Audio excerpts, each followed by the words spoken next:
So this is going to be another movie review. This one's called Assault on Devil's Island, 1983? No, 1997. I got it mixed up with Rowdy Roddy Piper. I'm giving this 4 out of 5 stars. I thought it was decent. Gets a very low 3.9 out of 10 on IMDb, 1,100 ratings.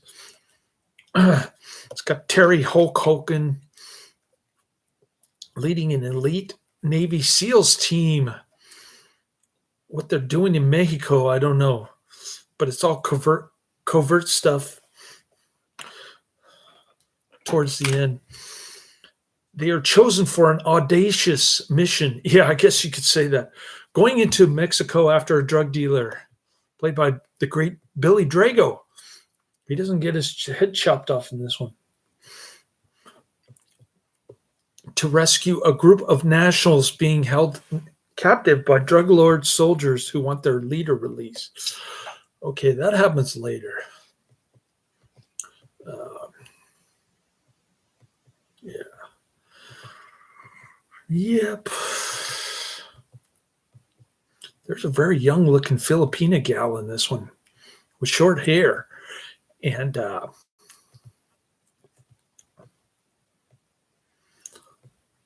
Trevor Goddard, who was in Men of War, he's got that Australian accent going. I think he was in a fight with Dolph Lundgren in Men of War.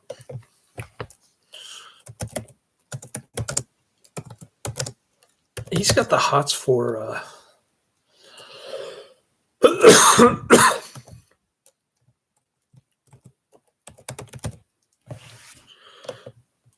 okay, that was 1994. Yeah, he fought with Dolph Lundgren in Men of War. He's got the hots for the rather young-looking. I'm talking like 13 years old Filipina. She's not developed yet. By the way, Shannon Tweed goes topless in the first 5 minutes. This movie doesn't waste any time. I think I like the beginning better, though. Tons of slow motion explosions. Somebody commented that they didn't like it because it was in slow motion. I thought it was cool. Anyways. In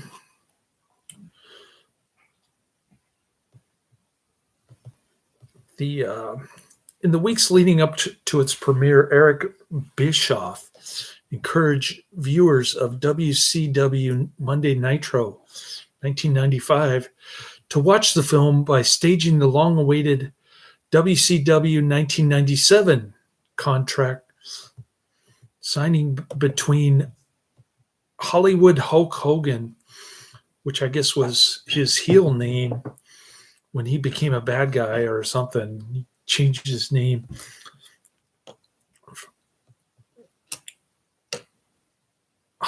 To Hollywood Hulk Hogan. And Sting, Steve Borden, during the commercial breaks. I never watched WCW after it changed from WWF. Assault on Devil's Island actually did pretty well on its first showing, drawing a 4.2 rating when it premiered, soundly beating the WWF's Survivor Series flashback special, which would have been released on home video in edited form as WWF Best of Survivor Series 1987 to 1997, which drew a 2.8 against the first half of the movie. Bischoff crowed about the rating on Broad Street Bullies 1997, claiming that TNT executives had promised to make a 23-episode television series if the film drew over a 4.0 rating, which it did, but they didn't make a series, although they did make a sequel, Assault on Death Mountain, 1999, airing on TNT 2 years later. So I guess this was a TNT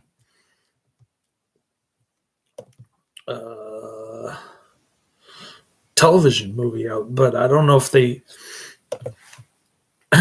showed the first scene 5 minutes in with Billy Drago getting it on with Shannon Tweed. I think Shannon Tweed had the hots for Hulk Hogan, though, later on. He was like treating her wound and asking about his guns and stuff. That's the extent of their flirtation.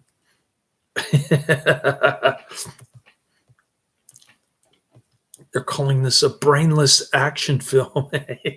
Yeah, kind of. That's right up Karate Man's alley. Anyways, so it starts out with a clandestine Navy SEAL operation on Billy Drago's cocaine business. He's got diamonds hid somewhere.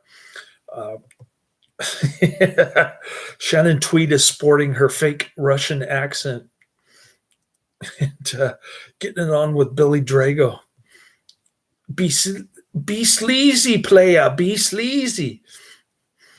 Anyway, Billy Drago with his long hair going, the cocaine dealer. So Hulk Hogan is doing a covert operation. His buddy JJ gets captured and killed. But Hulk Hogan has to leave for some reason. This is a part of it that I don't understand. They capture Hulk Hogan, and Shannon Tweed rescues him. She's supposed to be like a drug purchaser, but she actually works undercover as a narc agent or something. I don't know what Hulk Hogan and Shannon Tweed are doing there. But it's Devil's Island, so it's full of sharks. And let me check on my bacon here. Hold on a minute. Cooking bacon. My son woke up late. I was supposed to drive him to a baseball game. And his mother was just being as annoying as ever about it. She told him, you have to tell your dad to set the alarm. I'm just going to tell her that I forgot to set it. And I told my son the same thing, that he should tell her that I forgot to set it. I let him sleep until 10:45. His game started like 10 minutes ago. Anyways, I'll tell you more about that. Hang on.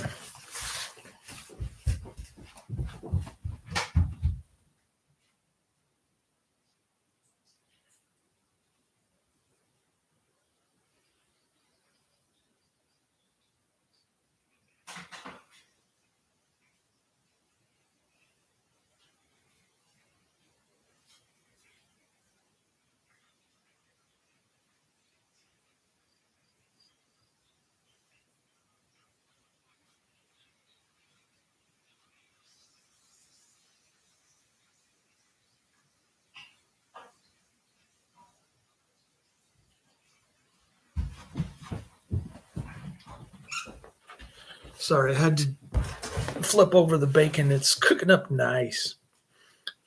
And I got like 4 phone calls yesterday interrupting my nappy poos. So the first call was from the tax collector in Oroville. He said my mother's estate check is going to be cut next Thursday. I was hoping to get it yesterday, but oh well.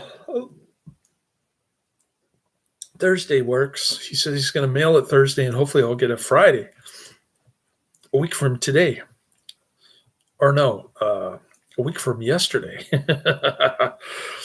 So supposedly it's coming in 6 days. Looking forward to that. I got 2 calls from the owner here. I guess the phone upstairs doesn't work, and he kept giving me different times when he's going to be here to pick up his wife. I don't know why his wife doesn't drive, but anyways. That was the excitement from yesterday with my phone. All right. So Hulk Hogan gets caught. Shannon Tweed rescues Hulk Hogan. She's no longer got her fake Russian accent going. And they escape, but they leave his dead friend JJ behind. So he's kind of irked about that. He has to go back there. And of course, Shannon Tweed has to go. Martin Kove doesn't want him to go initially. He's the Navy SEALs leader, I guess. I don't know.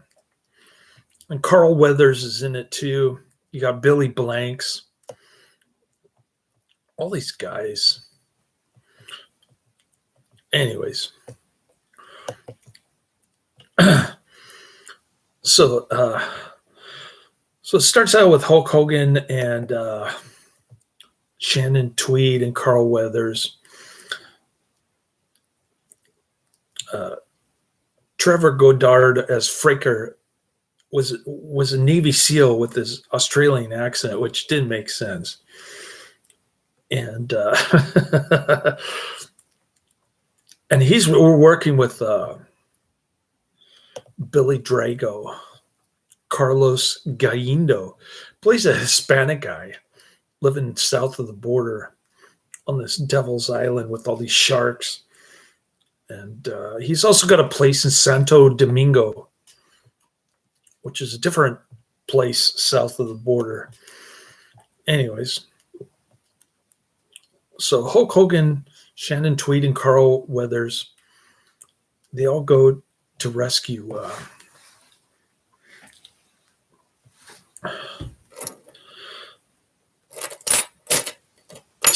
this JJ body. And meantime, all these very young-looking gymnasts, they're on some kind of U.S. gymnast team, but they look very diverse. And the men look older than the girls. Don't ask me why. They don't look like a very convincing gymnast team, but they end up going to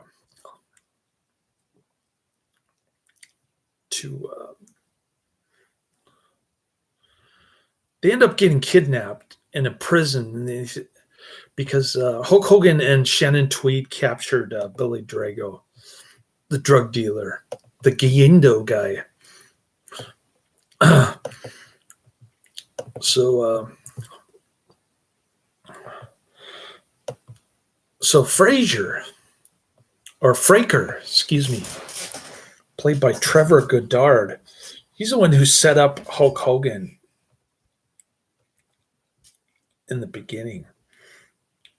And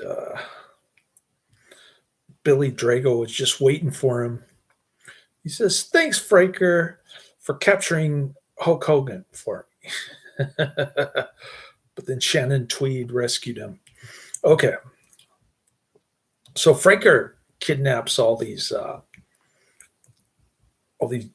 gymnast team members.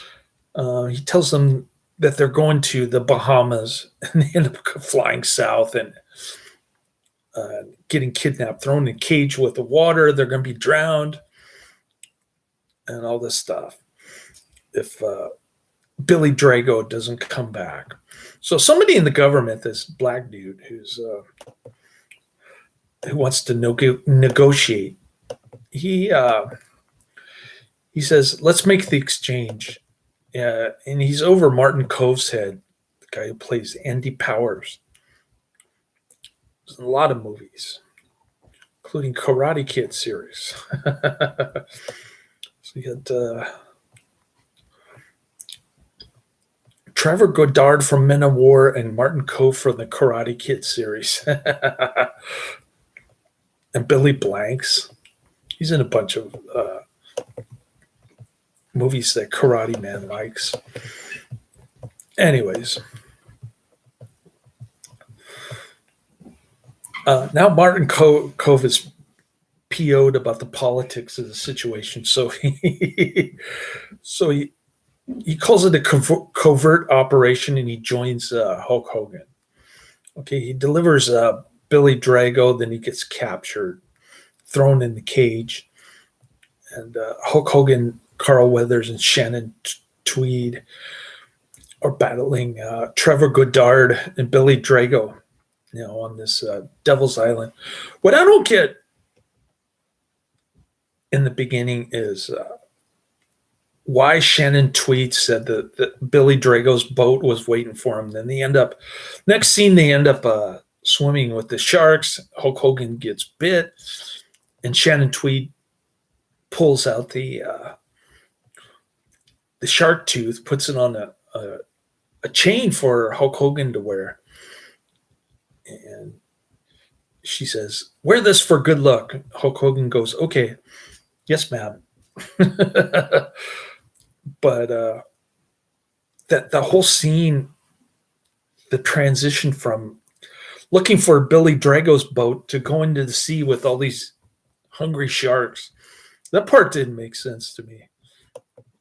And Karate Man said that Hulk Hogan was a good actor. He's heavily criticized for his acting in this, and I tend to agree with that. He sounds like a dumb biker dude when he's mumbling his lines. And I think he went to the Jean-Claude Van Damme school of acting, or maybe it was the Lee Major school of acting. No emotion from Hulk Hogan in this one, which is not to say that it's a bad film. I'm rating it much higher than 3.9 out of 10, although when it did premiere, it drew a 4.2 rating from the wrestling fans. Those are the Karate Man types of dudes. So pretty cool flick. I'm almost done watching Shoot Fighter 2. I've got like 15 minutes left, so that'll be my next review. Let's talk about my list, because I updated again. I think I added another one.